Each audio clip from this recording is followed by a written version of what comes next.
How to redeem YouTube Premium code. Hello everyone, this is Neha from Create, Login and Delete, and today in this video presentation, I'll be demonstrating the process of redeeming a YouTube Premium code. And before we dive in, make sure to like, share and subscribe to this channel for more amazing contents. Now let's begin. Today, I'll guide you through the steps of redeeming your premium code for YouTube. Initially, you will need to navigate to youtube.com and log into your account. Once logged in, locate the More from YouTube section typically found at the bottom left of the panel and click on YouTube Premium, the very first option of the More from YouTube. And you should see the option to try it for free or review the available plans.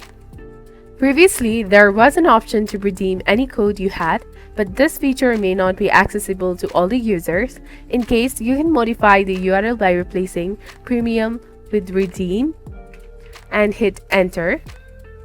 Upon entering this modified URL and pressing Enter, a section will appear prompting you to redeem your code. Simply enter your code over here in the designated field. And if you're redeeming a gift card, you will be directed to the Google Play after entering your code.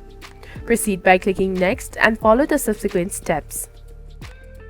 That's all there is to it. This is basically on how to redeem YouTube Premium code. If you found this video helpful, do not forget to like, comment, share and subscribe to the channel for more amazing content. Thank you. See you in the next video.